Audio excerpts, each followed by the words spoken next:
What is going on, Sports Wars? We're here. We're live, and Alabama won a big game last night. So, of course, Jeremy is joining us today. Jeremy, congratulations. They almost threw it away, but they got it in the end. Yeah, man. One of the greatest games. I would say greatest regular season Alabama game I've ever seen. Not the greatest Alabama game. There's two other national championship games that top it, but greatest regular season Alabama game ever. What a fucking game. It's what a tough game. because it was not like it was some sort of battle going back and forth. It really was like Alabama just dominated the entire first half. And then it wasn't until later in the second half that Georgia suddenly made a run and they were up, and then Alabama had to respond. So it was kind of weird from that perspective. And it wasn't like Bama was playing terrible in the second half. They really did seem like they took their foot off the gas pedal. And you don't do that against a team as talented as Georgia. And before you knew it, boom, they were back and took the lead. And then one pass play to Ryan Williams, who's a freak. And what a game. We'll talk about it. But yeah, happy to be here, obviously. And we're also joined by Fear the Beardo. What's up, Beardo? Yeah, man. Very interesting college football games yesterday. We had Kentucky upset Ole Miss. That was crazy in Ole Miss. USC yesterday, they kind of struggled in the first half against Wisconsin.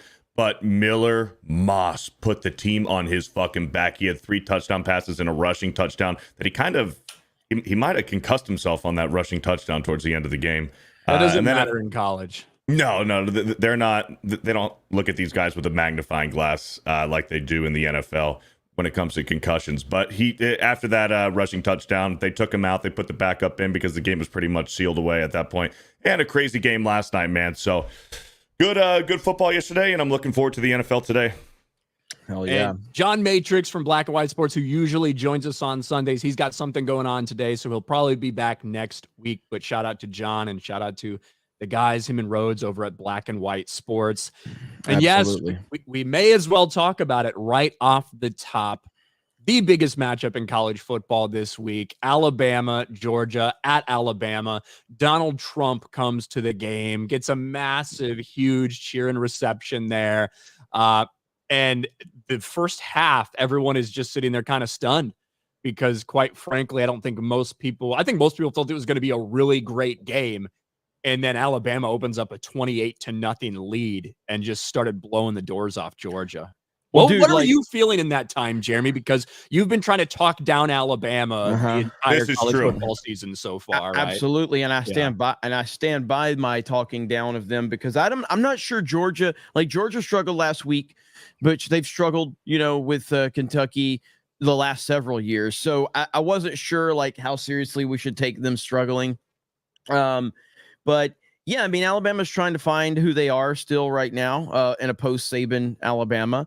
But Milroe, he in that first half, and somebody texted this to me, and I agree. He looked like Bo Jackson in Tecmo Bowl, dude. Like he was just running all around than everybody. And look, Milroe's great. He's having a great year. He's the front runner for Heisman right now. He's the front runner. After this game, we'll see how things change. Obviously, this is a big game for Jalen Milroe. The matchup and the performance. Before this, I think that Cam Ward was probably the front runner for Heisman for Miami. Yes. But yeah, this game might have changed things. I think Milroe 100% will be. I mean, the dude almost dropped 400 yards in passing, and he had 120 in rushing. The only interception that he has, not only in this game but in the season, was not 100% on him. I think that that catch, that throw should have been brought in, but it did get tipped and then intercepted. So yeah, I think he's the Heisman front runner. But ultimately, yeah, I was never comfortable. I've watched enough college football. I've watched this Alabama-Georgia rivalry, and I go back to 2018, which that to me is the greatest that's the greatest football game I've ever seen. It was the 2018 national championship where Georgia shut Alabama out in the first half. I can't remember if it was 16 or 18-0 or something like that, 13, something like that. In the first half, that's the game where Jalen Hurts got benched and Tua Tagovailoa came in and brought us back and then threw the game-winning touchdown. So I've seen enough of this to where I was like, there's no way. So when I made the tweet, the they're eating the dogs tweet, the Trump the Trump tweet. I specifically waited until a good point to go, I need to make sure I'm comfortable making this tweet because, and even still,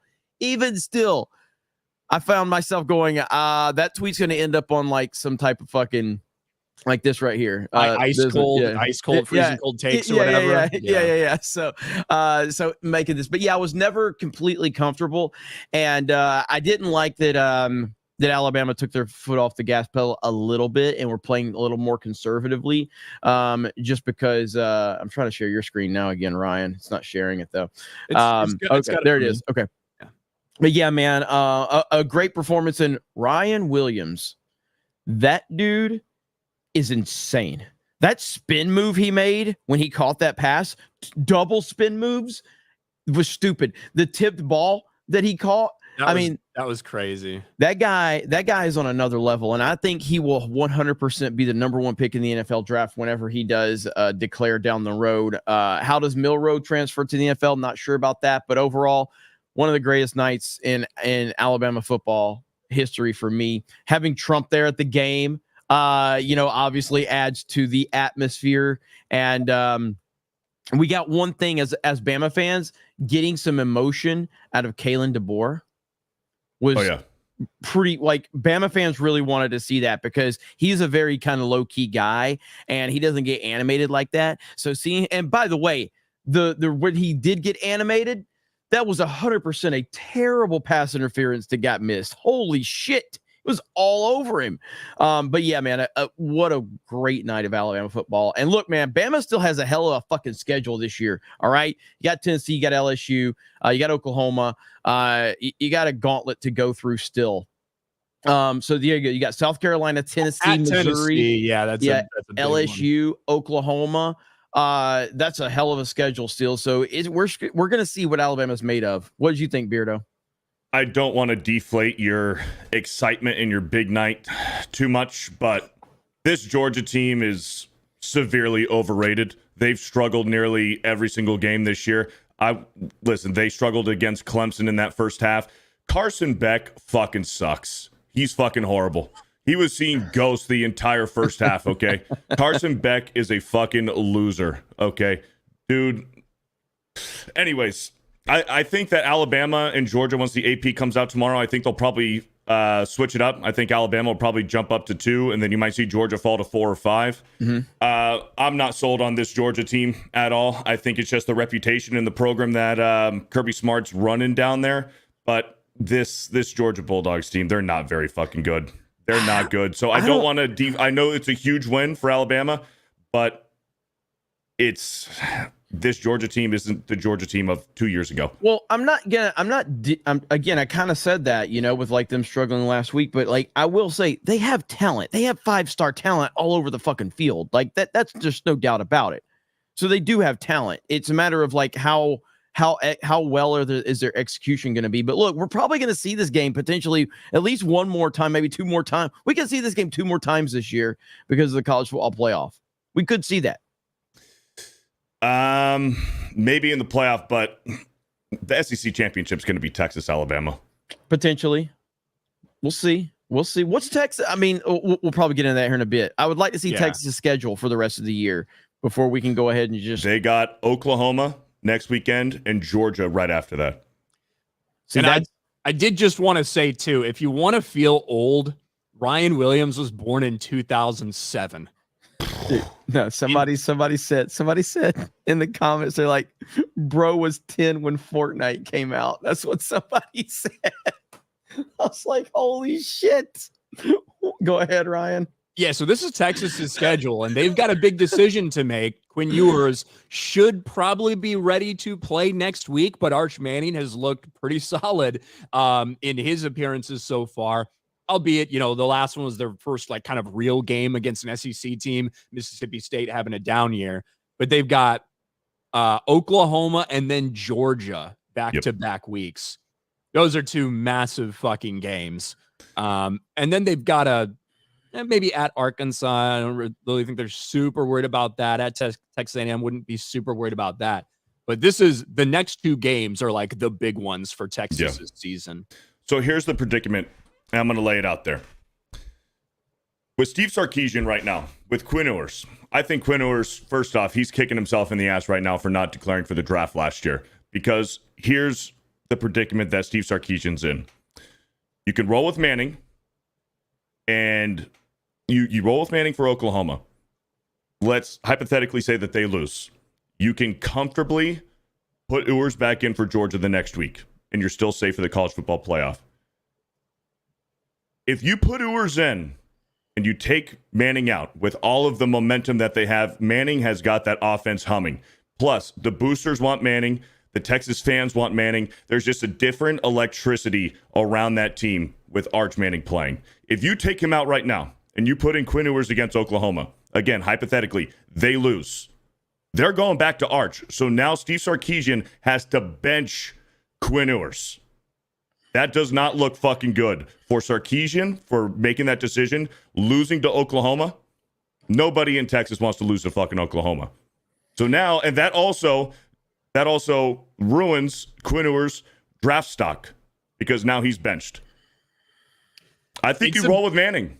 It's a tough decision to make because, one, if this was just a random backup, whatever, but it's Arch Manning, it's a highly touted Arch Manning, and he's playing really well. Yeah. So if they lose, it's all going to come back to this decision. Correct. Whatever happens. This is a very reminiscent of a game I just brought up in a situation I just brought up. Jalen Hurts, who only had one loss in his entire career, I believe at the time, versus Tua. And Saban had to make the decision of like, what do I do? I mean, obviously Jalen went on to play at Oklahoma and did really, really, really well there. And now he's an NFL quarterback. So the Saban went with the obvious future, like, and Arch Manning is the future. Arch Manning is the future. The difference is, I would say, is like Quinn Ewers has been like playing really good football, whereas during that stretch, Alabama was winning, but Jalen Hurts didn't look particularly great. He wasn't playing horrible, but you knew he wasn't the guy. You just knew it. Like, we knew it all year, though. We knew it all year. We're like, this guy, like, he wasn't the guy. Well, Jalen Hurts was the backup. Blake Barnett started. He was the starter. Shit the bed against USC. They pulled him. Jalen Hurts. That was early in the season. Yeah. Whatever happened to that guy? Whatever happened to that guy? Blake Barnett. Was it Blake Barnett or Barrett? Blake Barnett, because he went to school in my school district back in Cali. Okay. So I played against him in high school. I know Blake. So Blake Barnett committed to Notre Dame, and then he decommitted and went to Alabama, and then he transferred to Arizona State. They fired Todd Helton, and then they hired you play to win the game. Herm Edwards. Yeah. So then he transferred away and went to USF, and now he's just a dad. He's just a dad. Damn, dude. So Blake Barnett had everything going for him, man. Shit the bed against USC, and then they never looked back with Jalen Hurts. But anyways, I feel like the dad. I feel like with Texas, I feel like their offense just opens up with Arch Manning. Well, he's a Manning. I mean, he's listen, I mean, I haven't been on sports for a while, but I mean, he's kind of got the Tebow magic going on, So they love playing for that guy, man. I don't know how you take away Arch Manning from that offense right now. I know. The dude's got megastar written all over him. So personally, I would rather Arch Manning stay the starter because it adds a whole different level. And if it is Alabama, Texas, in the SEC championship game, holy crap, man. With Arch Manning leading that charge versus Jalen Milroe, who if Bama keeps winning, he's going to be a front runner for Heisman as well. Arch Manning could still be a Heisman contender at this point. I mean, he's right now. That would be crazy because before the season, Quinn Ewers is probably one of the top 5 Heisman candidates, right? Mm-hmm. Absolutely. It could be Arch Manning. Yeah. This it's crazy, but I agree, man, because Arch Manning's the guy moving forward. Mm-hmm. So you put him in here now, and he's just. So what did we determine? Is he an actual freshman? Is he a red? I think he redshirted last year, and he's a freshman. Yeah. Texas is in good shape, man. Texas is. I think Sarkisian made the right call. I mean, he was supposed to be the guy to take over for Nick Saban. I think that was the plan, but Texas job opens up. You got to take the Texas job. You know, Texas is, to me, having Texas relevant in college football only makes college football better because it's Texas. It's fucking Longhorns. You know what I mean? So I like the fact that Texas is relevant, and they're going to be relevant for the next 5 or 10 years now. They're going to be a top tier program for the next 5 or 10 years minimum with Arch Manning there. And he'll only bring more and more talent in from a recruiting standpoint. But it's weird because what does college football look like? Does Arch Manning get fucking pissed off and leave because of the fucking transfer portal? I don't know. You just had the UNLV quarterback who just said, hey, listen, I was promised a bunch of shit to come here. They promised me they were going to give me this. They were going to give me that. They fucking never did. So it's been a great 3 games. Sayonara, boys. Yep. Listen. I'm telling you right now. Leaves the transfer portal. This whole narrative, and I hear Pat McAfee running this narrative for the Mannings. Like, Mannings are all in, man. They get it. They understand, man. He's got to sit. They're not looking for him to replace. Bull fucking shit, okay? The Mannings are royalty in the NFL. The Manning family 100% wants Arch Manning to be starting right now. This bullshit narrative that Pat McAfee's running that, the Mannings are they're totally fine with him just sitting there. No, they're not. Don't listen to that bullshit. This is one of the most competitive and well-known sports families of all time. And he is a prodigy. They want him starting. Well, I'm sure they do. Yes. This is what I'll say. This is the same team that forced Eli Manning to not go to San Diego, or the same family that forced Eli to not go to San Diego. I don't think that there's any public pressure from them whatsoever. Not public. Internally, behind the scenes, does Steve Sarkisian probably feel that 100%? But again, he started Quinn Ewers. That's the bottom line. If Quinn Ewers doesn't get hurt, Arch Manning's not seeing the field, period. Mm-hmm. Now that Arch Manning's on the field, you start to feel that.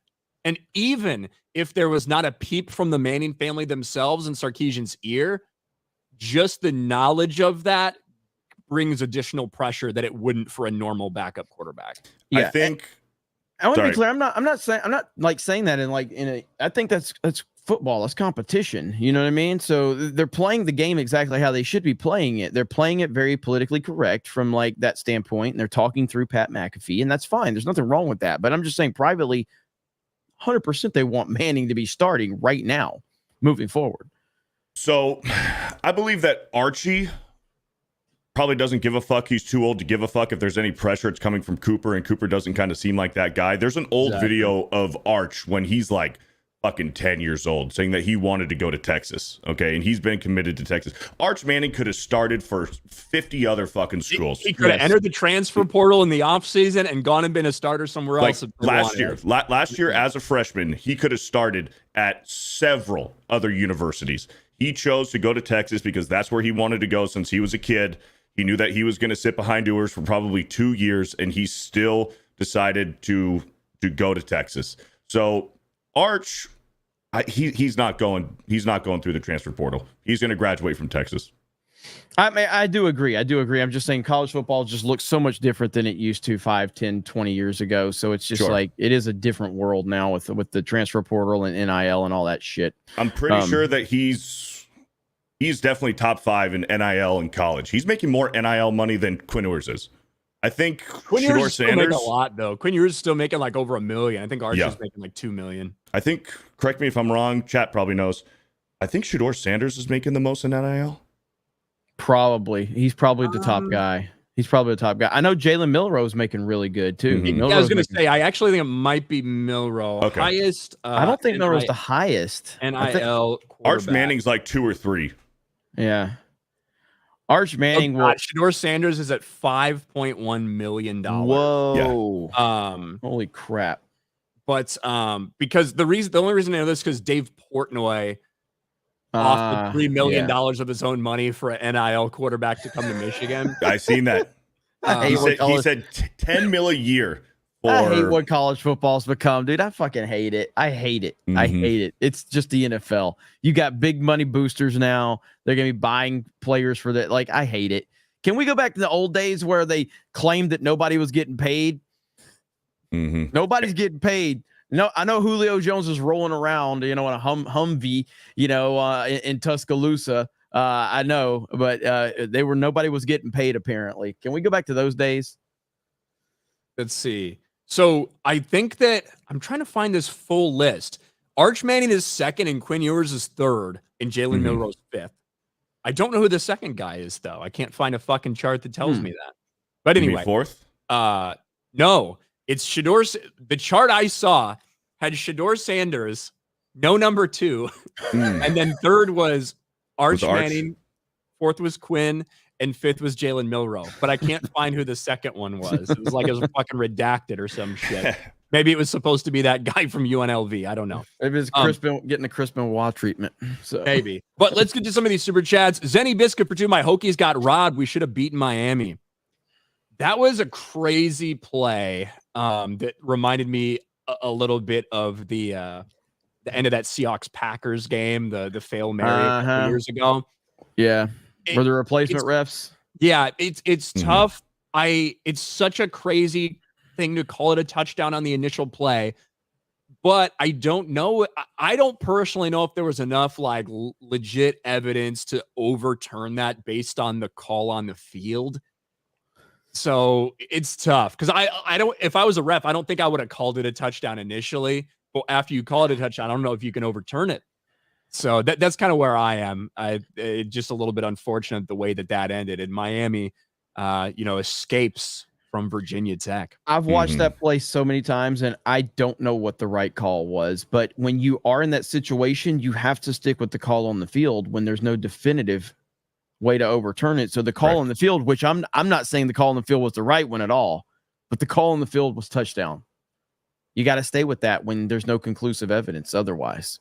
Yeah, it was tough. I would not have wanted to be an official in that situation. No.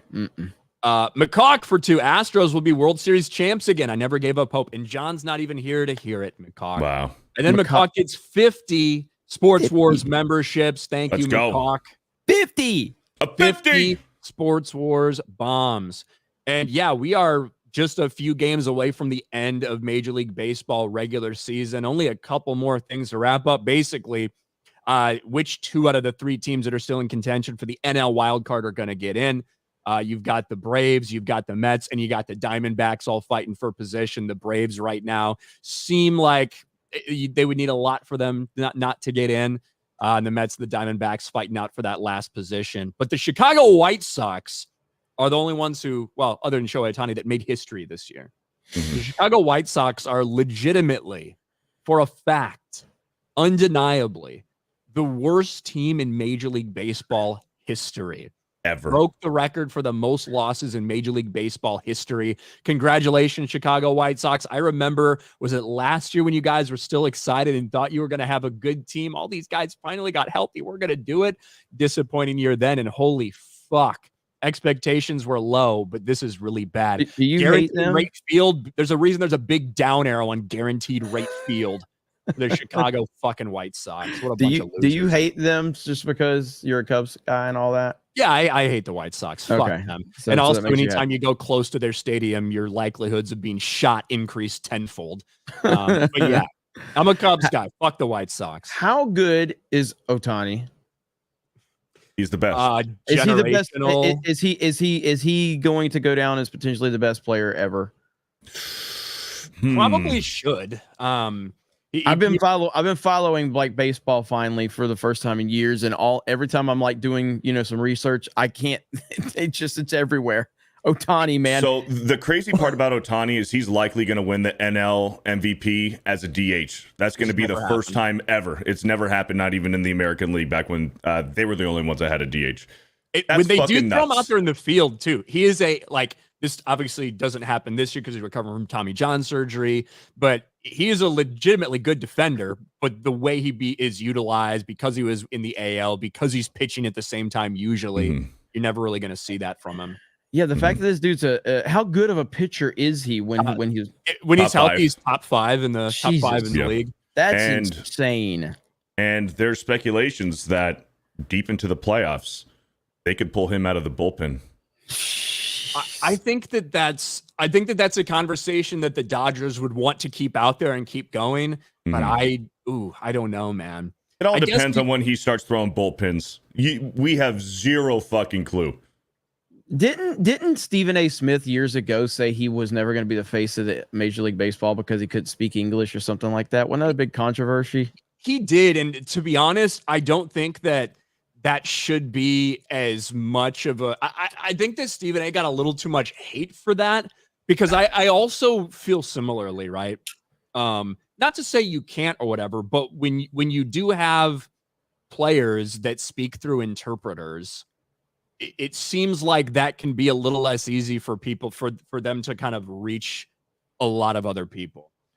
Same would go for Latin-born players. Not to say you can't be superstars and stuff like that, but would you be getting the same attention if you were like able to show your personality a little bit more to people that don't speak Japanese?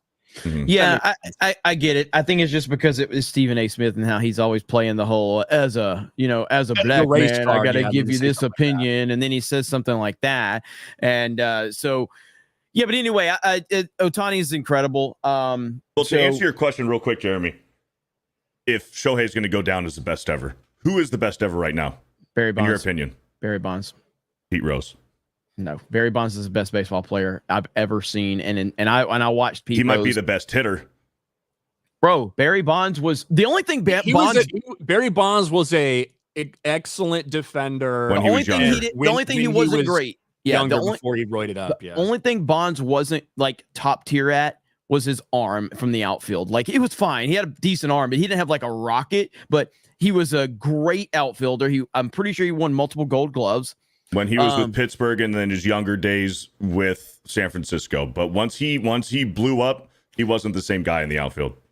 No, but so there's two guys that I say, and I do think that there's an argument that Ken Griffey Jr. is probably the most talented baseball player that I've ever seen. But if he would have done steroids, he probably would have had Bonds numbers. But he did injuries is what slowed Ken Griffey Jr. down.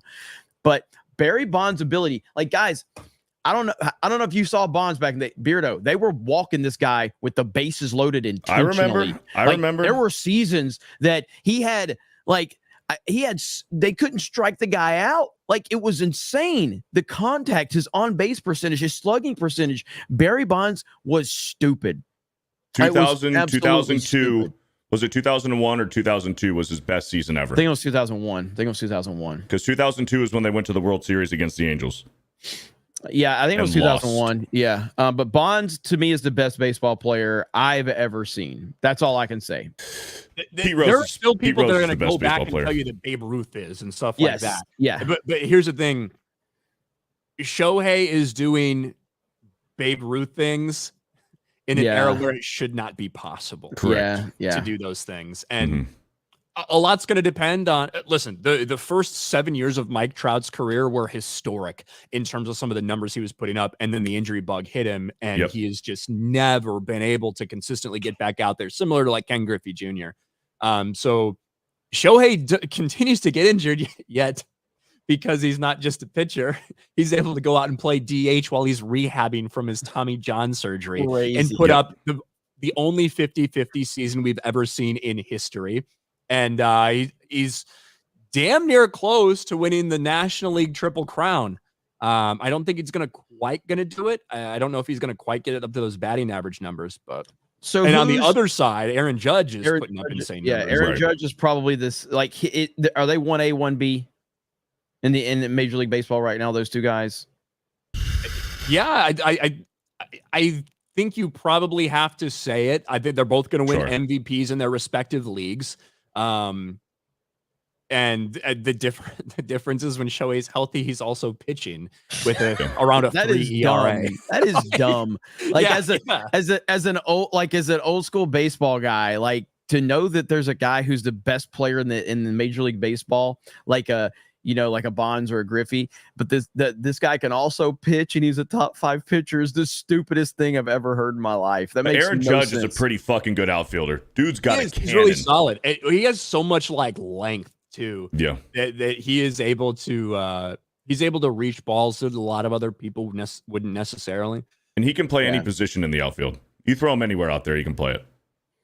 Yeah, baseball's it's interesting, and I'm coming around on it again finally. I know I always joked that the steroid era is what we need more of, but yeah, there's a lot of baseball has just become very interesting for many reasons recently. So I'm trying to get back into the groove of it. So there's just one thing about Ohtani is the fact that he's perfectly okay with throwing his best friend in jail because he's got a fucking gambling problem.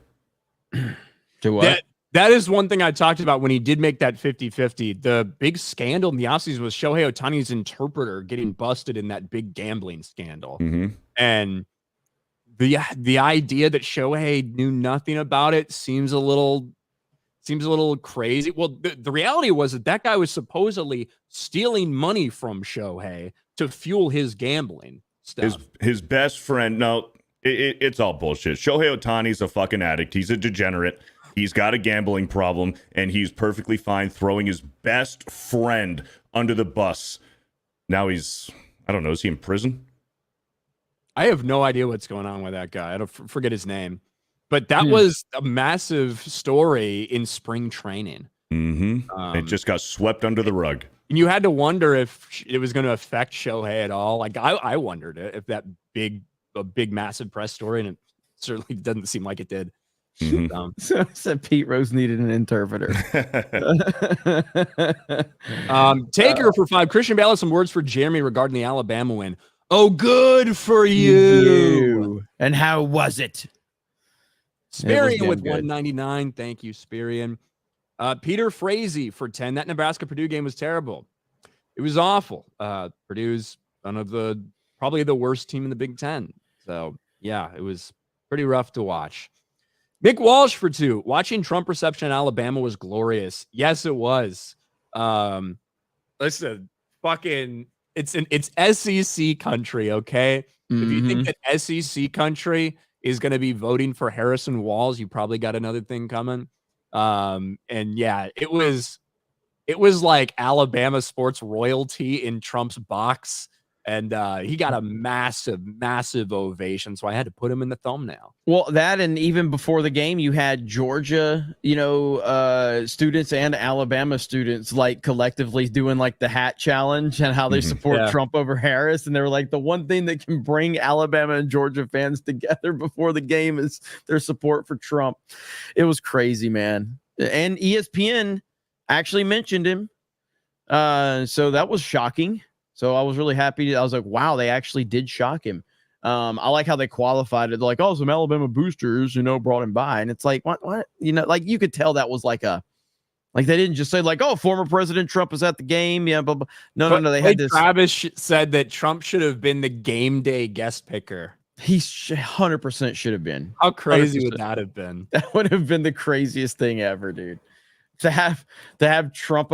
Did you hear that Kalen DeBoer was asked about Trump like last week? Did you hear about that? I think I saw his response to it. I got the vibe that Kalen DeBoer does not like Trump, but well, I get it was the a idea. Very politically correct answer, which is the best way he should have answered it, though. Yeah, I got the idea that he didn't like being asked the question about it because he didn't want to have to answer it. That is true too. Yeah, more so than like I don't like this guy. Yeah, I don't think Saban. I think Saban's a fucking Democrat and a left wing lunatic. To be honest with you, I think he did his whole like Black Lives Matter fucking march and all that bullshit. Remember that?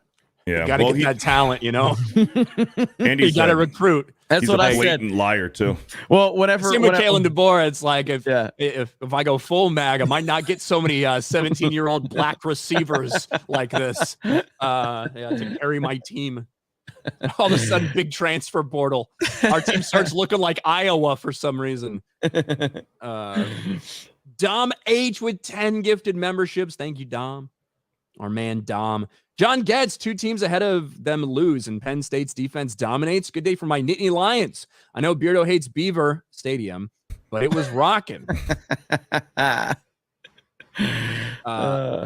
We should also mention Colorado's beatdown of UCF and Travis Hunter with some incredible plays, including that like diving interception. Yep. Good day for Colorado yesterday, going into UCF and beating them. Don't know if it was the best look for them to post that picture of one of their players like half underwater going against UCF when a hurricane just went through the state. But nevertheless, Colorado came and they played really fucking well. As critical as I've been of Colorado and Dion and these guys, they came in, they played a really good game. And Travis Hunter, I would love to see Travis Hunter play against the top teams each and every week to kind of get an idea for how good this dude really fucking is. Because he seems like freakish in terms of what he's able to do. But I would like to see him competing against top tier talent on a more consistent basis than what we've seen from Colorado's schedule the past 2 seasons. It's going to be crazy when he goes to the league, what position he's going to play, where they decide if he's better at wide receiver or if he's better as a DB. I think most people think he's a better DB. I would think so too. Which, depends. That might affect his value, and maybe that's not what he wants. Maybe he really wants to play wide receiver too.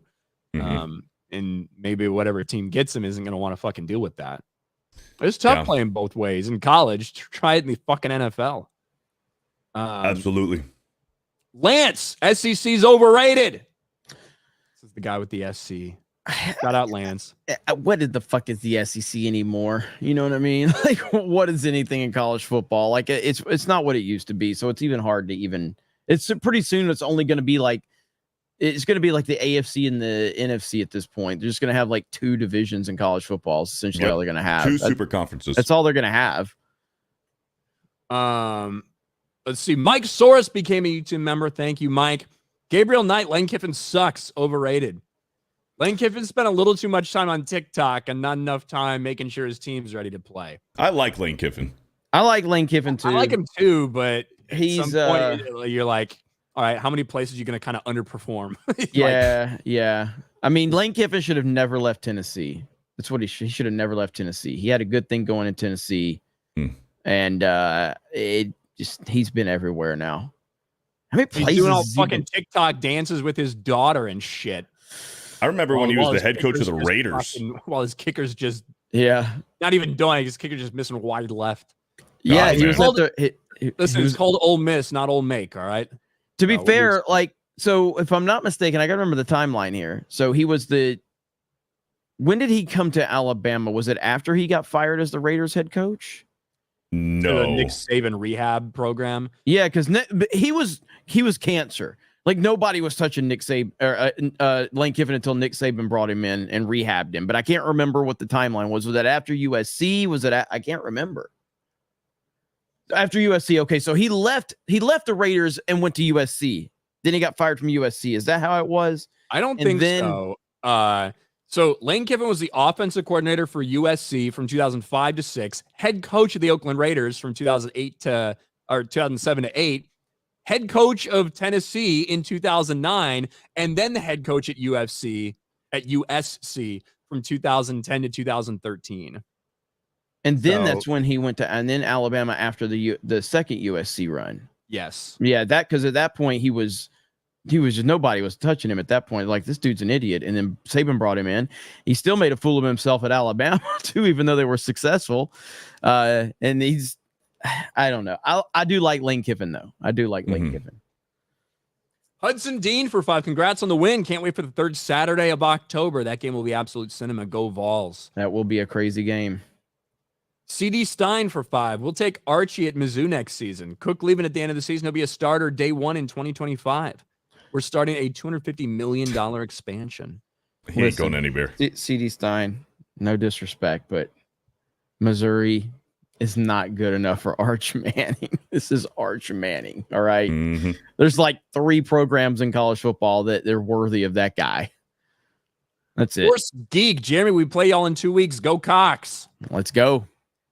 Taker for 2. Ohtani on the gambling. I know nothing. Sparian with another $5 super sticker. Thank you, Sparian. Stephen De Leon for 2. Beardo Fat. # Go Irish. # Bills Mafia. Thank you. Bills play the Ravens this week, right? That's going to be a good tonight. Game. Yeah. Force Geek. Ryan Wims is 17 years old. Yeah, that's nuts. That's insane. Bond sucks. Hardball from G.I. Joe is a better player. Go Yankees. 199. Praise Ara, says Cole Hauser. I have Hardball's action figure. That's a great figure. Rob Cortez for 199. Going to put the Vikings in their place. Go Pack, go. Well, something's got to give because I've picked against the Vikings and the Packers for the past 2 straight weeks. So they play each other. So something has to give this week. Catch up with the Rumble rants, and then we will get to NFL. We have to talk, even though Jeremy and Beardo probably aren't following, about some of the WNBA stuff, because these black women are having a fucking meltdown over people actually paying attention to their sports. It's crazy that when people actually watch your sport, there might be some people that don't like you and criticize you. There might be some haters. There might be some rivalries that start up. These women are not fucking ready for the big time. They would rather just go along ignored and be complete and total failures in life than to actually have people pay attention to their league. But we'll get into that in a second. Jose Contreras, week 3. Week 3 was not good for me or Beardo when it comes to the picks. Ryan, 5-10, overall record of 23-20. Beardo, 6-9, overall record of 19-24. John, Yeesh. Yeesh. John had a winning record, 8-7. It is 24-18 on the season. Jeremy didn't make any picks, so thank you. All right, where else are we? Kenny Curvecock for 2. Nice to see the sausage smuggler Jeremy here. You guys see the end of the Virginia Tech Miami game Friday night? Crazy, yes. It was crazy.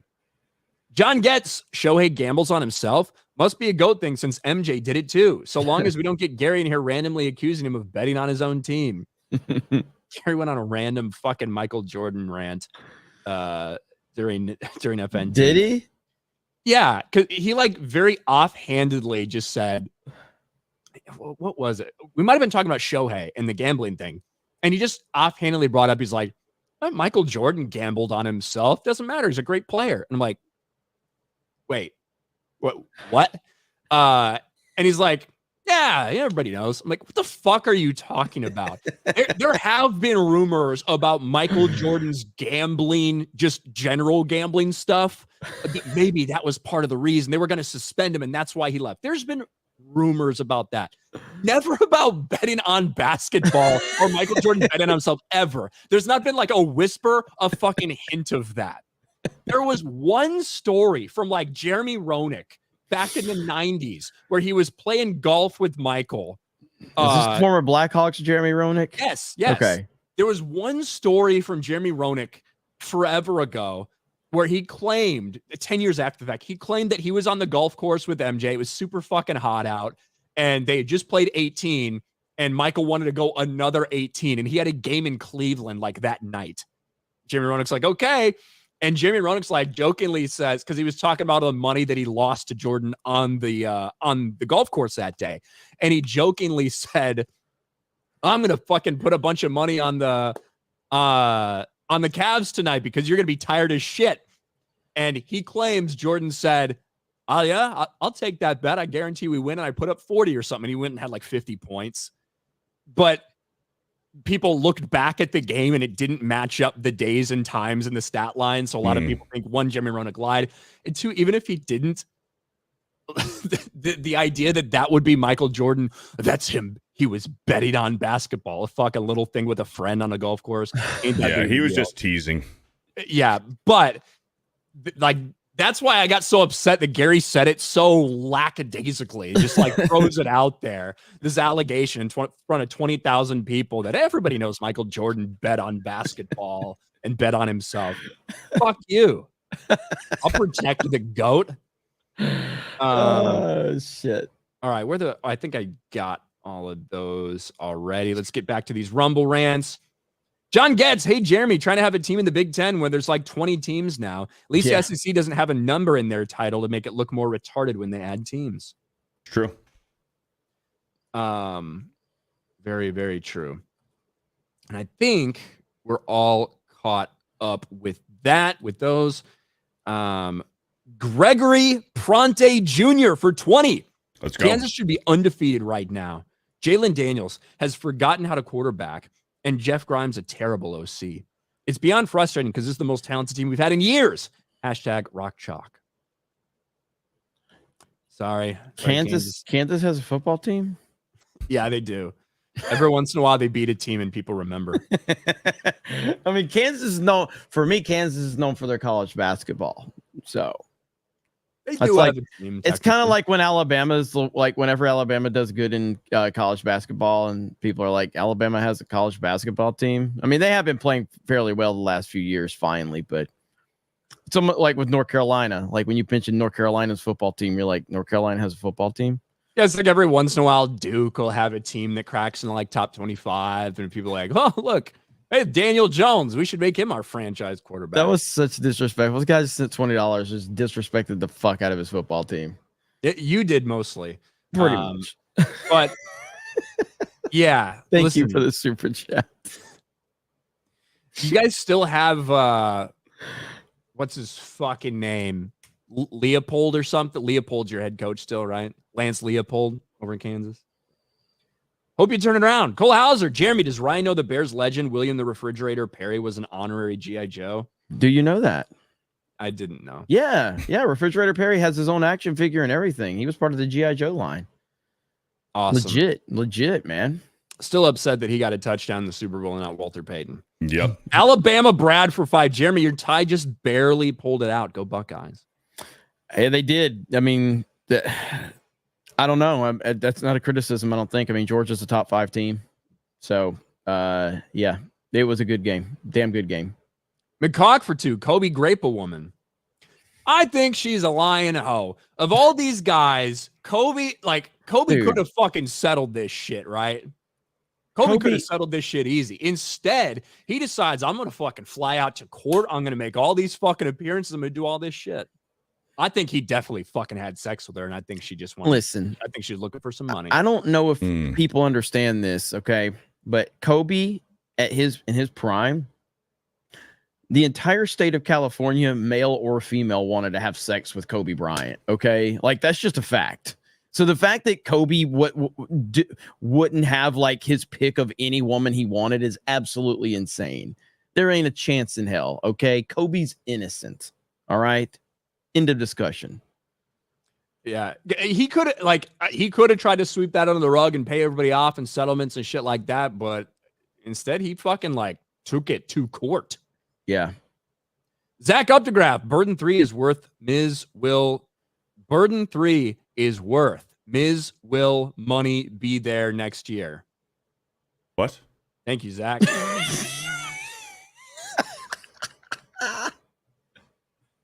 Okay. Appreciate the super chat. Super chat. But I do have to get into this fucking insane story. These Somebody said, hoes, Beardo, can you confirm what I said about Kobe? Sorry, go ahead. Go ahead. These dumb hoes in the WNBA. Okay? This is by far the most the WNBA has ever been talked about in history. All we've heard for the past decade plus, are these women complaining that not enough people pay attention to them. We don't get paid enough money. Well, nobody fucking watches you. The WNBA loses money every fucking year in its entire existence. That's all we've heard. Them play fucking victim and complain that no one's watching them. Well, finally, Caitlin Clark comes along and people are actually watching the WNBA. Not for a lot of the people that have been there for a long time, mostly for Caitlin Clark, but, you know, a rising tide lifts all ships. And all of a sudden, there's a much more heightened attention on all of these players in the WNBA, and they can't fucking take it. Over the past couple days, there has been a massive media, like crazy flurry over all the WNBA players who are speaking out against all of the hate and the racism that they've received over this season because of Caitlin Clark fans, because these new fans that are in the WNBA, they're just all racist, and we'd rather go back to the old days. WNBA calls out racism after Fever Sun series. We don't want fans that are going to degrade us. These women are not built to be professional athletes. They're not built to handle the attention. Guess what? When you have an influx of people paying attention to you, that also means there's going to be more people that don't like you for some reason, or that don't like your team, or that actively root against you. Do you have any idea the level of shit that NFL, NBA players put up with on a week-to-week basis based on their performance the week before? Sports fans care about their teams. They care about sports. And they're going to be pretty brutal. We've been pretty brutal about different sporting teams or players here. That's something that happens. But these fragile women can't take it. Brittany Griner says, I don't appreciate the new fans that sit there and yell racial slurs at myself, my teammates, and the people I play against. People yelling racial slurs at you at the fucking game? Not a chance, you dumb hoe. Jason Whitlock says it properly. Putin, come get you, girl. We want a refund. Right? You got these people. Alyssa Thomas called out the hate that Sun players have faced from the Fever fan base, saying she's never experienced these type of racial comments before. It's uncalled for, and something needs to be done. Dan Dockage calls this out. This is total bullshit. The GM of the Fever had to go to a league office to stop opponents from using constant racial slurs at Caitlin Clark. The GM had to go to the league office to stop the cheap shot attacks on Clark that were celebrated openly by black players. Amazing how much bullshit this is. And it got to the point where the WNBA PA put out a statement trying to condemn a journalist, which, hey, I think a lot of journalists are shit, but a journalist who simply asked a question to a black athlete, Dejanay Carrington, after she poked Caitlin Clark in the eye, and on replay, it certainly looked like it looked intentional, because she asked her about that. The WNBA put together this big statement demanding that they punish this person, not allow them access, because this needs to be a safe space. It is fucking pathetic that these women who have been asking for more attention for years and years, decades and decades, they're finally getting it, and now they're too mentally weak to handle it.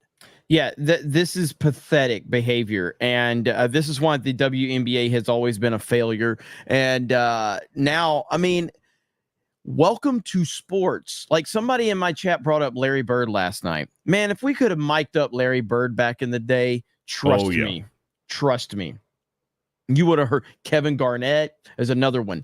Shit talking has always been part of sports, top tier sports, and then the fans, they talk a lot of shit too. Just last night, you should have heard the things I was saying to my friends about Kalen DeBoer when the fucking team was when Georgia was coming back. I'm like, this motherfucker ain't built for this shit. You know, like, we're just talking shit. That's what sports fans do. That's what fans do, is talk, overreact, passionately argue, and that's just the heat of the battle. This is the norm. Players that they don't like. So that's the norm. That is the norm. That's what it's like. That's how it's always been. This is a high level of competition, and you finally get the attention you claim that you always wanted, and now you can't actually handle it. Typical, not surprised at all. It's crazy. You would rather be irrelevant. You would rather nobody watch you, and that's what's going to happen. It's going to be really interesting to see how the rest of the WNBA playoffs take off now that Caitlin Clark is not in them. Caitlin Clark was doubling up, tripling up some of the other playoff numbers in her couple games, and they broke the record for the most watched WNBA fucking playoff game of all time. And I don't think we're going to see those now that Caitlin Clark's not there. And you have every other fucking player in the league basically coming out and saying, we don't want new fans. We don't want you guys here. We'd rather have our safe space where we can just be black and gay together and never have to worry about white women. Like that's basically what feels like is happening. And it's so fucking nuts. I saw Doug Gottlieb tweet this out. Wait, the feminist female columnist who has covered the sport no one has thought moved the needle for 25 years isn't worthy of credentials. Like, in response to the WNBA Players Association trying to get Christine Brennan banned from covering the WNBA. Because that's fucking wild. To the racist fuck who poked Caitlin Clark in the eye. And when I say that, I mean it, right? The person who poked Caitlin Clark in the eye and you didn't think it was worth a follow-up, even though it very much looked intentional. This is her. I mean, just a couple of years ago. I'm rooting for everybody black. Don't ask questions. I saw a meme that said, pray for your light-skinned friends. We're turning white. And prayers accepted. How to get away with murder. Be a white man in America, right? This is Dejanay Carrington. And it doesn't help that a lot of these lesbians are just in relationships with each other, but on other teams. That certainly doesn't help the problem either. The WNBA deserves to be irrelevant. Caitlin Clark should go join the Big Three or something and just leave the WNBA in tatters. I agree. Yep. Well said. Look at Eric K with 10 gifted memberships. Let's go. Hail Eric K. Shout A lot out. of green in the chat today. There is a lot of green. A lot of green in the chat. With that being said, I guess we should get to the games this week because it is NFL football Sunday. Let's go. Let me check because week 4 inactives just came in. Did I say NFL week 5? No, you said That's 4. what I titled the stream. It's NFL week 4, but my bad. Whatever. What are you going to do? So let's look at these actives before we get to our picks. Because this could have a pretty big impact. Keenan Allen will be active for the Bears. Jordan Love, that's a big one, will be active for the Packers. Yep. Both Houston running backs still out, so Cam Akers is going to get a lot of the duty there. Tank Dell still not playing for the Houston Texans either. Evan Ingram's still out. Let's see. Yeah, Cooper Kupp still out. That's not exactly a surprise. Alvin Kamara will be playing. Chris Olave. Russell Wilson designated as QB3. Holy shit. Which just means he's the emergency quarterback, Right. is what that means. Mm-hmm. So, yeah, I think those are most of the big ones for the early games that just came out. So let's get into it. Where did I fucking go? Scores. All right. Let's go through it. Go ahead, Jeremy. No, I was going to say Saints and Falcons since you were still looking for it. So Saints and Falcons, first game up. Saints coming off a brutal loss, a brutal kind of last minute loss to the Philadelphia Eagles. It was kind of an ugly game after putting up insane numbers those first couple of weeks. Falcons seem to be moving the ball a little bit better now with Kirk Cousins than they were in that first game, but it is at home. Who do you guys got in this? Falcons are favored by 2.5 right now. Saints, they're going to bounce back. They're going to bounce back. Saints. I got Saints covering.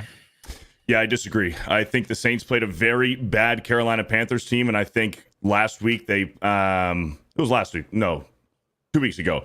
They played a very bad Dallas Cowboys defense, and I think they got knocked down back to reality a little bit. And I like what I'm seeing from the Atlanta Falcons offense. I think Kyle Pitts is going to get a little bit more involved. I like Bijan Robinson. I think they need to involve him in the pass game a little bit more. I love Drake London. I like the Falcons, and I think the Falcons are going to cover. Yeah, well, you have a losing record this year, so we're going with the Saints. I'm taking the Falcons as well. I agree with that. They do need to make sure they keep Bijan Robinson involved in the pass game because that dude is electric when he gets his hands on the ball. One of the things is he's a great pass blocker for them. Like if it's not usually something I like care too much about, but somehow Bijan Robinson's pass blocking, it draws your eye, it draws your attention.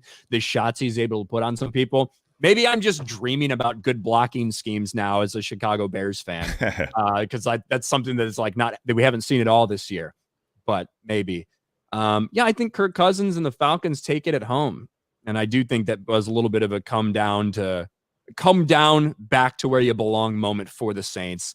Yep. Did anyone really believe Derek Carr was going to keep looking like 2001 Kurt Warner? Like, not from what we've seen from Derek Carr. Not that I hate Derek Carr or anything. Just like saying. Carr. This game, oh boy, I don't know. I don't know what to think. Rams at Bears. If the Rams had gone on to lose that game against the 49ers, I'd be feeling okay about the Bears at home. Because the way the Rams came back against the Niners, and it seems like a team that is not given up, I don't feel as great about this. Mm-hmm.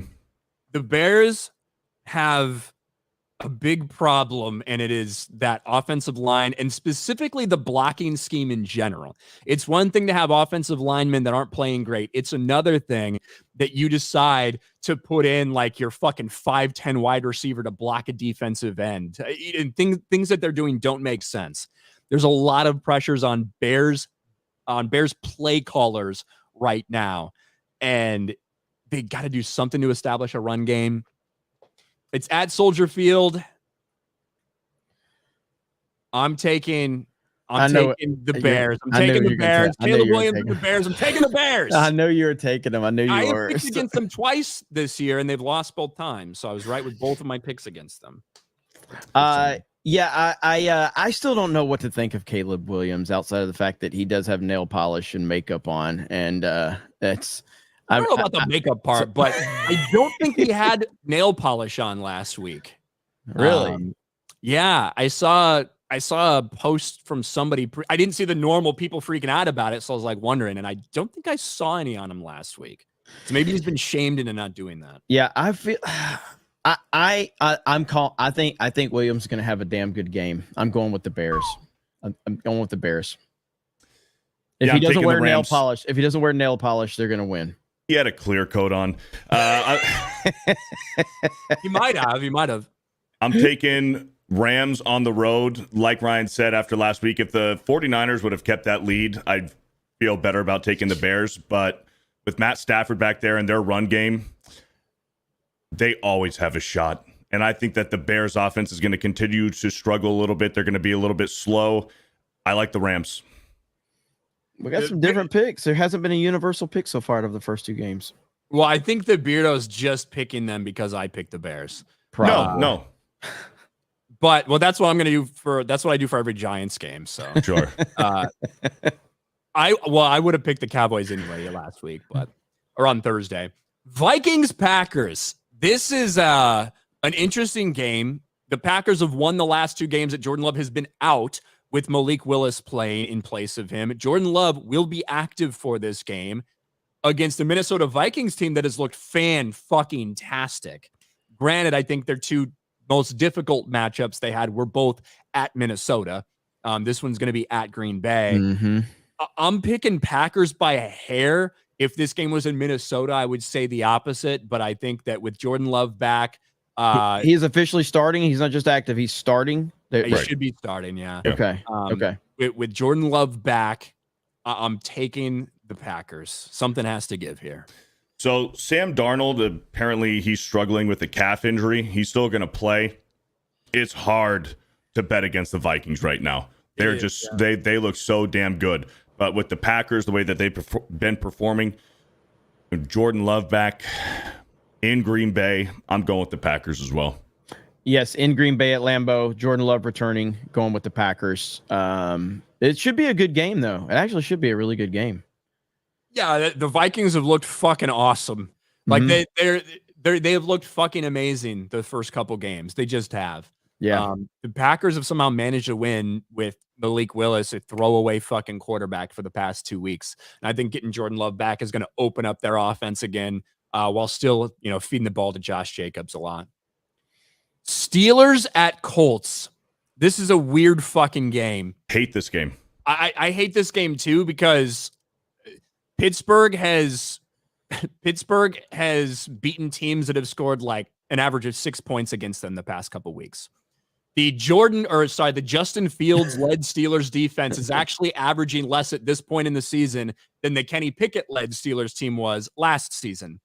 The defense is playing incredibly well. I can't pick against the Steelers against this Colts team, because I just think Anthony Richardson is absolute dog shit. And I think that the Steelers are going to cause turnovers. I think they're going to control the ball. And I just don't think the Colts can win. The Colts should have lost last week against the Bears. Not a doubt in my mind. If the Bears have a little bit better play calling down on the goal line, the Colts don't win that game against the Bears. And I think that Justin Fields is going to go 4-0, albeit a guy who's, throwing the ball about 5 yards down the field every time he throws, but that's what they're asking him to do. Justin Fields continues his MVP caliber season, getting away from the Chicago Bears just to piss off Ryan. I am now a Justin Fields fan, just to watch him. After all the bullshit you said about Tua, fuck you. So I'm a Justin Fields fan. They're going to go 4-0. Justin Fields will emerge as the front runner for MVP, and Ryan will continue to struggle as a Bears fan. So yeah, this team's putting up the same numbers, worse numbers than they put up with fucking Kenny Pickett and what's his fucking nuts? The other Mason guy, Rudolph. Mason Rudolph. Yes. So congratulations. I'm glad that Justin Fields found himself on a team that goes 10-7 with dog shit quarterbacks, because that's the only place he can have success. Congratulations to him. He fits perfectly in their mold. This is where I'm at. Mike Tomlin is arguably the best coach in the NFL. It's hard to bet against Mike Tomlin and the Steelers. There's a guy named Andy Reid. Okay, that's why I said arguably.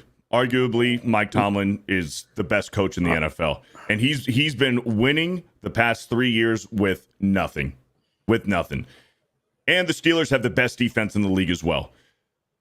TJ Watt is going to have Anthony Richardson running for his fucking life back there, and Anthony Richardson makes a lot of mistakes, more mistakes than Justin Fields makes. Justin Fields, he's been a good manager. He's not flashy. He's not doing anything super exciting. He's just winning games for the Steelers right now. I hate this game. I don't want to go with the Steelers, but I'm going with the Steelers. Yeah, I mean, his pass chart looks like he's throwing it underhand, right? Everything is like within 5 or 10 yards of the line of scrimmage. But when you have a team that's built like that, that's what you're able to do. That's what they want to do. They want to run the ball a lot. They want to control the clock. They want to, give their defense a break. So when the defense is back on the field, they can fucking go right at them. And they have been executing what they've been asked to do. I've said all along that the first time the Steelers get in a situation, and they kind of lucked out last week with Justin Herbert being hobbled with an ankle injury and then leaving the game. And the Chargers kind of fell apart after that.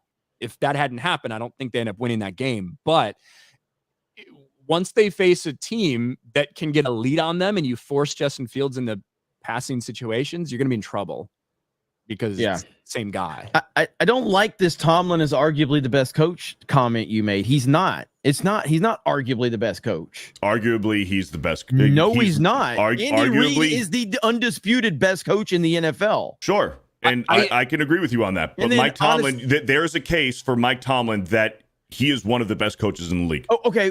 You said arguably and he is not arguably the Arguably best. Implies one of. No. Yes, it does. He's arguably one of the is what that argue. You said he's arguably the best coach, and he's not. Arguably the best coach implies that he's one of the best coaches. There's no argument he's the best coach because he's not. Andy Reid is. Okay. That's like saying Clyde Drexler is arguably the best player in the NBA when Michael fucking Jordan was in the NBA. No, the fuck he's not arguably. I think that Mike Tomlin, 17 straight seasons without a losing record is impressive. He's amazing. He is a great coach. I'm not disputing. And I also think that once Antonio Brown left and we saw the head case that Antonio Brown actually was, people were like, oh shit. I guess we got to give Mike Tomlin a little more credit for keeping that together. Yep.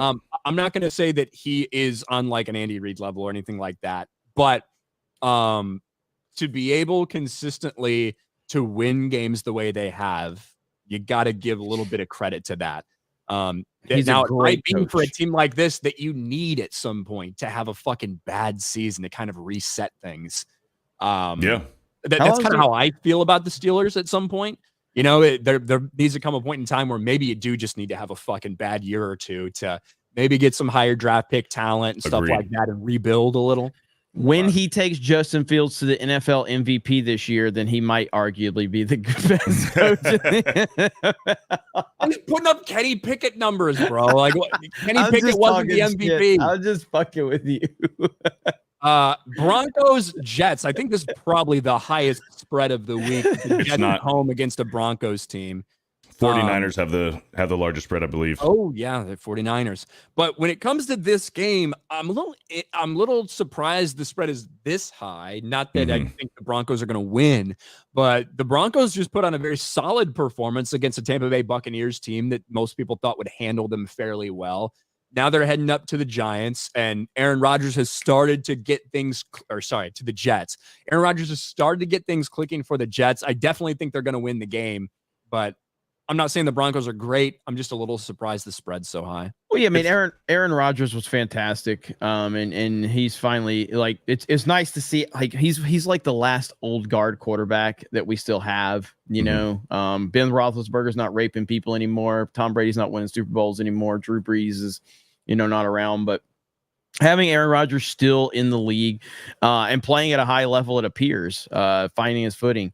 I'm excited to see. I'm excited to watch the Jets this year in general to see if they can continue on this path and see what Aaron Rodgers can do. Because I honestly, all bullshit aside, because I keep saying the Justin Fields thing, but like, can Aaron Rodgers play an MVP level football this year at quarterback? He's not right now. So, no. I know, but I'm curious. Like once he gets his footing under him and he gets the team, chemistry down, can he get to that level? Because Aaron Rodgers is, arguably one of the greatest quarterbacks of all time. Not even close. Maybe Aaron Rodgers is not arguably one of the best quarterbacks of all time. That's fucking ridiculous. That's a ridiculous statement to make. One of. Remember who number one is for Beardo, though. Number one is Joe Montana. No, Tom. It's either Joe Montana or Tom Brady. But Yes. it's Brady. What happened to Peyton Manning? Manning's top three. I gotta go. Brady, Montana, Peyton Manning. Are you telling me Aaron Rodgers is not a top 10 all-time quarterback? Oh, top 10. Okay. But I said arguably one of the best. I didn't pull your Mike Tomlin bullshit and say he's if you're going arguably one of the best, You mean top five. That's top five. Top five. I mean, yes, agreed. we'll say this. Aaron Rodgers is arguably the most talented quarterback we've ever seen. Arguably the most talented quarterback we have ever seen. I agree. Now, Mahomes is probably going to top him in that, but I'm talking about pure talent. Ability to extend and throw on the run and shit like that, 100%. His football IQ is off of the fucking charts. His ability on hard counts and to take advantage of a free play with an encroachment or offsides, I've never seen that before from any quarterback, especially in my generation here.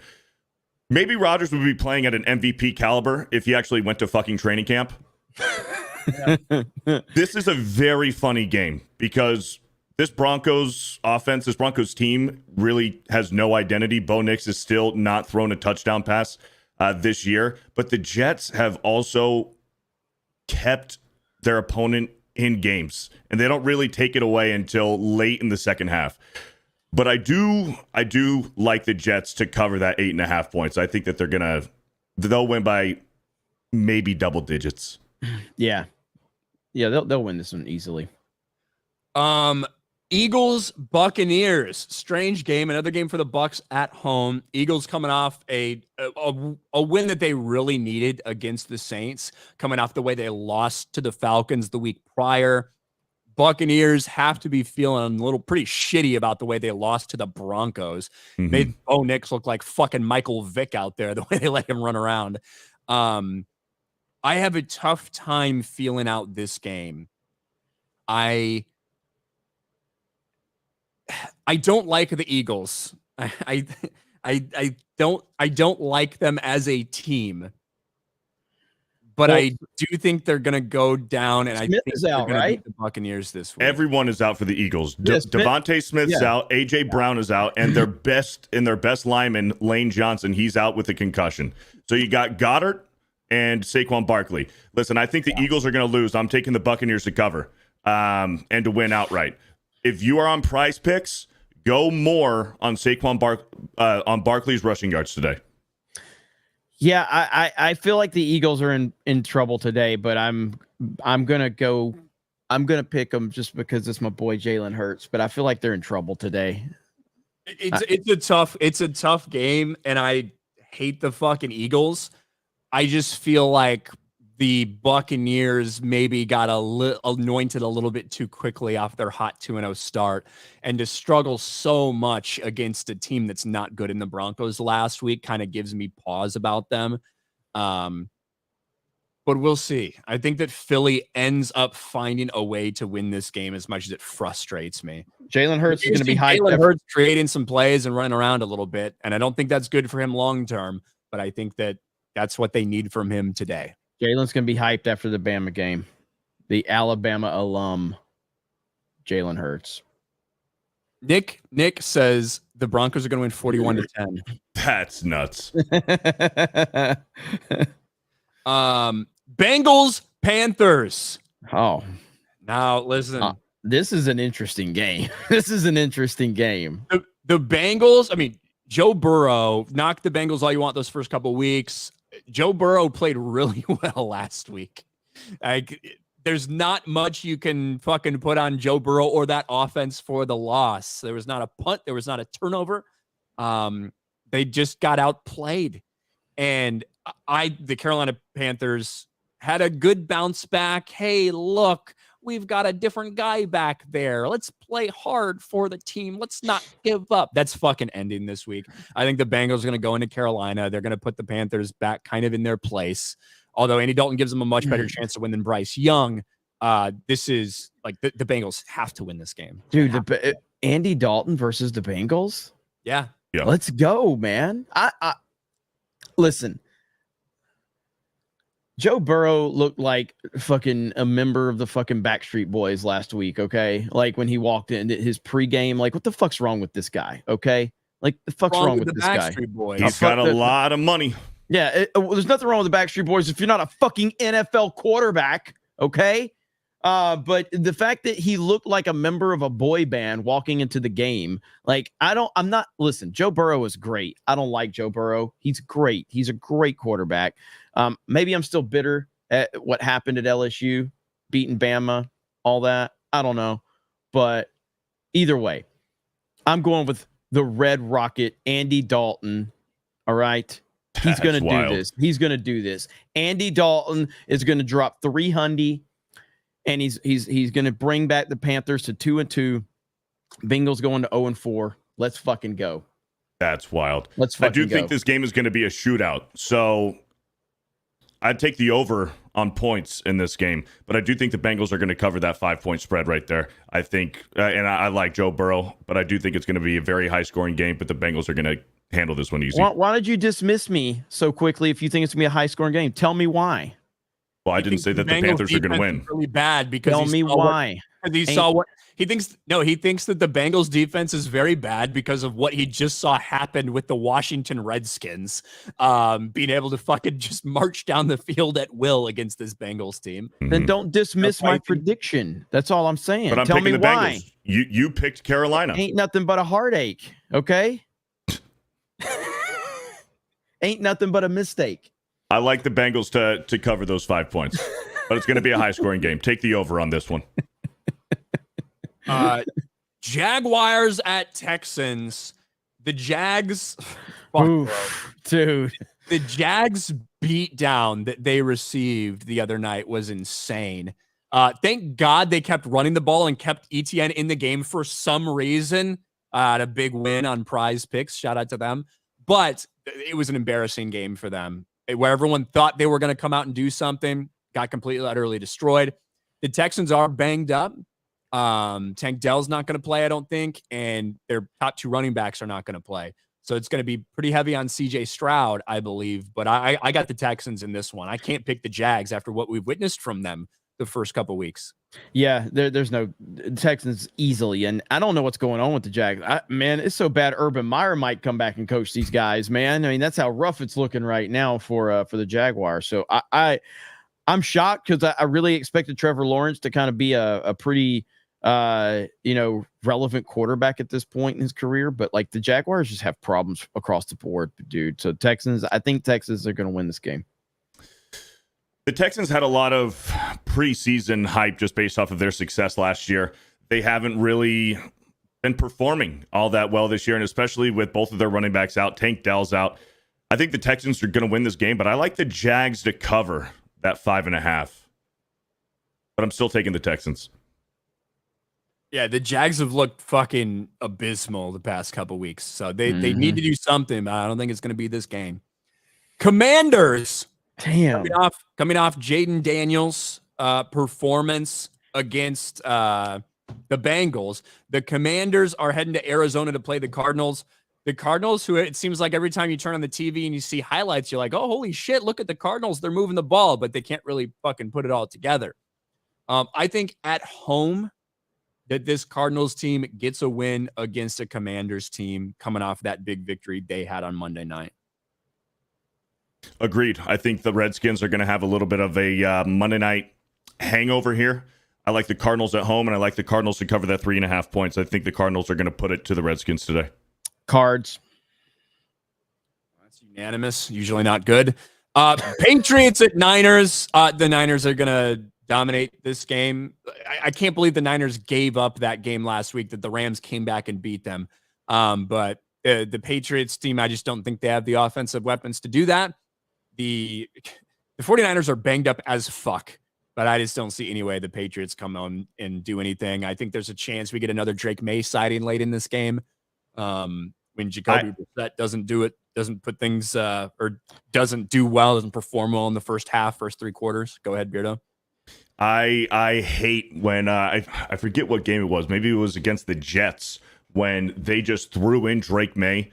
There was zero opportunity or chance for the Patriots to come back in that game. There's like 3 minutes left on the clock, and you just put in your rookie quarterback in there just to get beat the fuck up with no opportunity, no chance to win that game. Horrible. I personally loved it because over on Prize Picks, I had Jacoby Brissett less than 170 passing yards. And when they took him out of the game with like 108, I'm like, perfect. Thank you. Go. Oh, Drake May.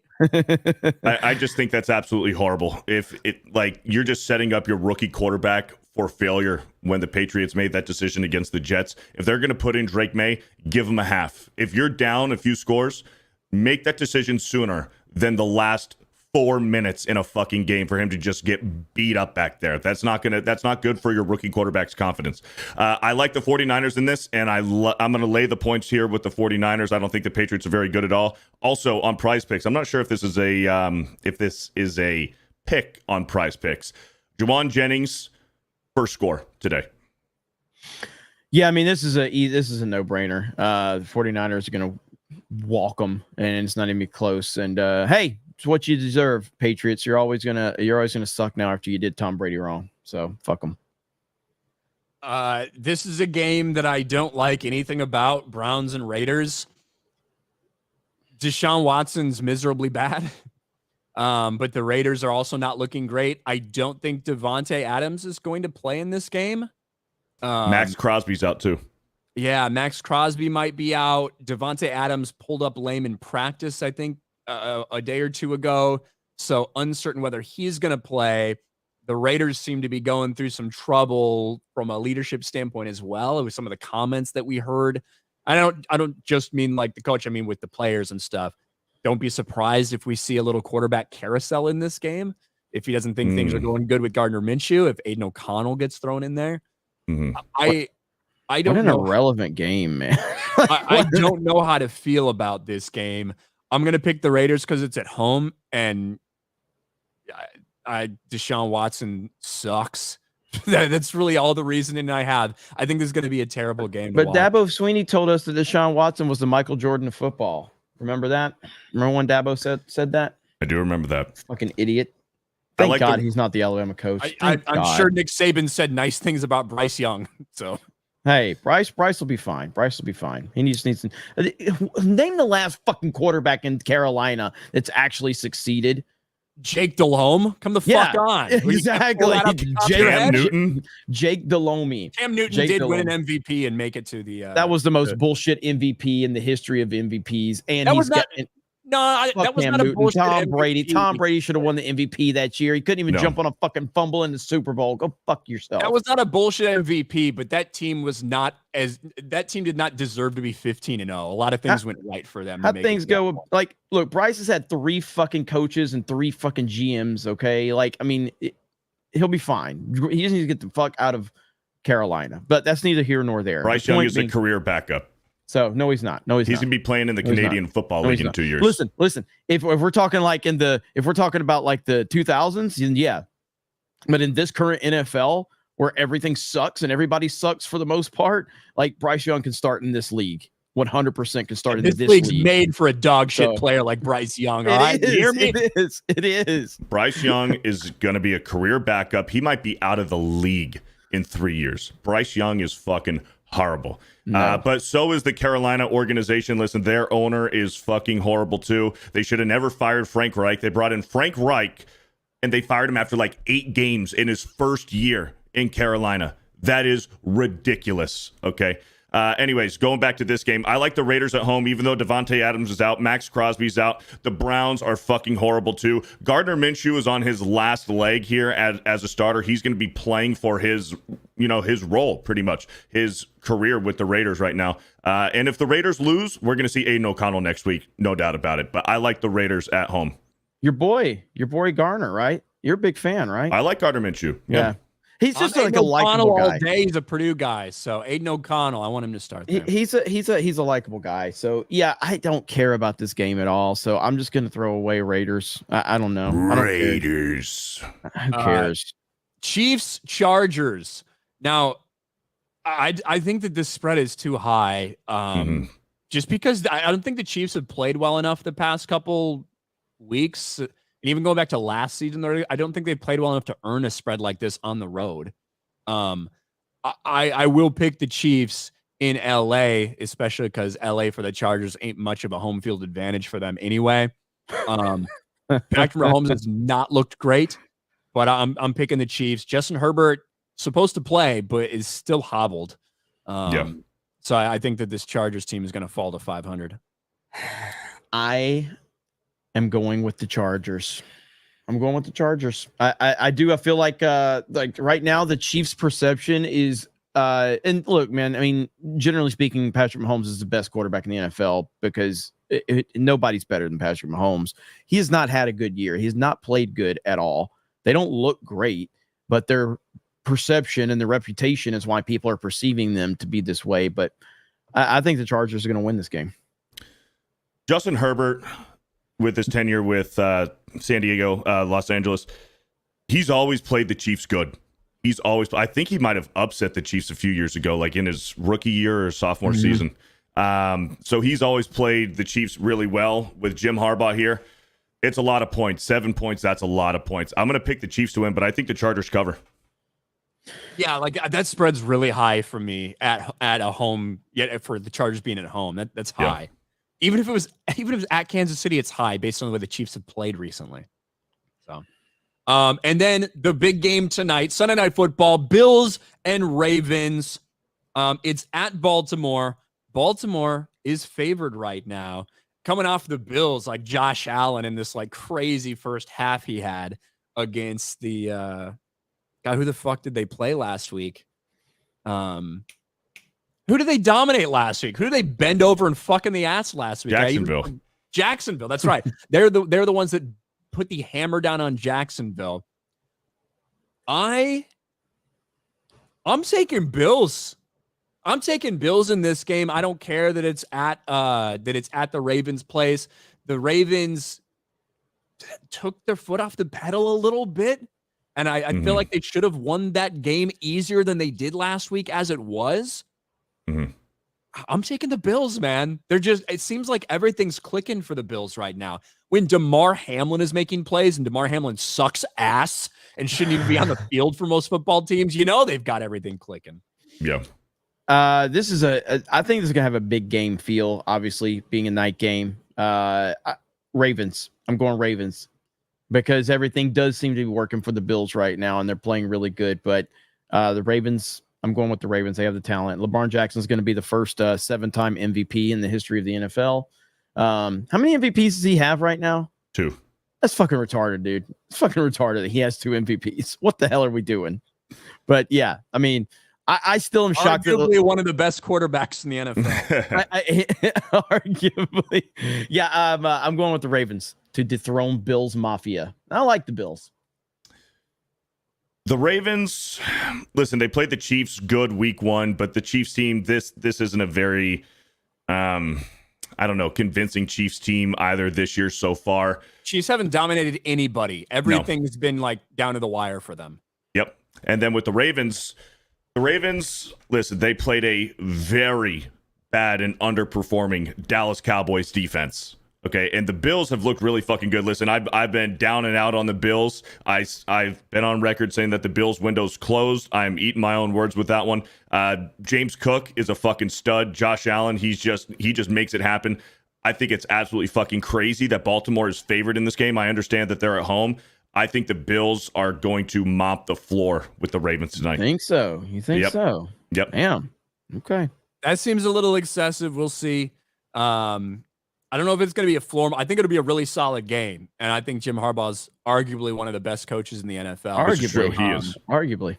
But we shall see what happens. Let's catch up with these super chats and then the games are starting. Want to do Monday night? I'm not going to just because we're fucking late as it is. Games are kicking off now. So Sure. Let's get through these. My Seahawks are missing 4 of their starters on defense. Predict accordingly. Past Hawks versus Lions games have been in the 40s. Yeah, that's a Monday nighter there. Thank you, Taker. Crimson Cyborg. My dad knew Mark Brunell in college. Good Cool. guy. Jacksonville Jaguars player, right? Gabriel Knight for 5. The Bengals have the worst front office and ownership of the NFL. They're going to waste Joe Burrow the same way they did Carson Palmer. Fuck Mike Brown. Eric K. Falcons outplayed the Chiefs. The shield once again protecting Mahomes. Blatant obvious pass interference was not called, allowing the Chiefs to win. It's wild that people talk about that, and that should have been called, but they don't talk about the kind of bullshit pass interference that was called on the Chiefs in the following drive that extended the drive for the Falcons. When people bring up the numbers about Patrick Mahomes, he's the new Brady. Everybody's just going to say it. Like when people bring up, Patrick Mahomes has the most fucking touchdowns that are like benefited by a penalty happening or whatever. What they fail to also disclose is Patrick Mahomes has also had the most touchdowns called back due to penalties in the same period of time. It's the fact when you win, everyone's going to be paying extra close attention to all this shit. Just the way it is. Gus for 5. Georgia Bulldogs had Herschel Walker in the skybox with Trump. It was not just Alabama boosters. Well, Herschel's no, I know. I'm just telling you what ESPN said, but yeah, Herschel was there. It was great. Stephen DeLeon, Chiefs can't win without the refs. Yeah, they're all big Chiefs fans. Stephen DeLeon for another 2. The Bills are having fun, and that's dangerous. They are having a lot of fun. Jason Gaines, the reason the Panthers made the Super Bowl in 2015 because they had the easiest schedule in the NFL. Cam was a fraudulent MVP. 100%. You look at Cam's numbers, especially the rushing touchdown numbers he had that season. Like the fact that they went 15-1. We talk about MVP. There is more to it. There always has been in every fucking sport than just who's the best player. There are like other things that factor into that, including how your team is doing and shit. Things are always going to happen that way, or else Michael Jordan would have won every single fucking MVP in the 90s, and he didn't. But anyway, Crimson Cyborg for 20. I need help finding a long lost relative. Top and Halter. Only clue I have. Friends with Joseph McCarthy, 1947 U.S. Senator. He was the original owner of the Green Bay Packers. Lived in Wisconsin. He's hard to find. Good luck. Crimson Cyborg. Crimson Cyborg's always in the Cobra Cash chat. Always. Oh, yeah. Good luck, Crimson. So if anybody can help, go for it. John Getz for $1. While the Steelers offense still sucks, they're playing well from a possession perspective. They are, which is why when Herbert went out last week, it was like game over for the Chargers because they couldn't pick up any first downs. The defense plays better when they're tied up or can rush the passer while not exhausted. John Getz for 2. Have some sympathy for Rudolph. Myles Garrett almost killed him with the helmet a few years ago. I'm just rooting for TJ Watt to get as many sacks this year as the Steelers offense has points per game. John Getz for $1. Beardo's just racist like these WNBA players. Tomlin has won 3 playoff games since 2011 when Cowher's players started retiring, and the team is always horribly unprepared for the playoffs. Jose Contreras for $1. Side note, Trevor Bauer won Pitcher of the Year, and his team won the championship in Mexico. Also, his YouTube channel made me love baseball again. He explains pitching in a way I never thought of. I watch almost every video Trevor puts out on his YouTube channel. John Getz. Rodgers has almost 500 touchdown passes and barely 100 picks for his career. Yeah, it's pretty insane, his touchdown to interception ratio. It is stupid. Even in the playoffs, he has pretty damn good stats, and just eye test, he has crazy accuracy on long balls, even on the run. John Getz for $1. Come on, Dalton. Rep us Gingers against his frosted tips, injury excuse-ridden, overrated wannabe-ass loser they just carded you for. F them Bengals. I still remember dirty-ass Burdick killing AB's brain. Yeah. Perfect, I think you mean. Not Burdick. Vontez Perfect. Vontez Perfect. Yeah, he was a fucking animal. All right, guys. I think, got a couple more. Down with the Chiefs. Hope they lose every game, says Eric K. Me too. Stephen DeLeon, Hamburger Helper sounds great right now. It actually does sound good. But it does sound good. All right. That's it for us. There will be no Monday evening quarterback tomorrow night. I have a couple things going on. So no Monday evening quarterback. I'm sorry about that, but we'll return the week after in all likelihood. Appreciate you guys here and on Rumble, wherever you choose to watch. We appreciate you guys hanging out, and we will talk to you next week. Peace. Roll Tide.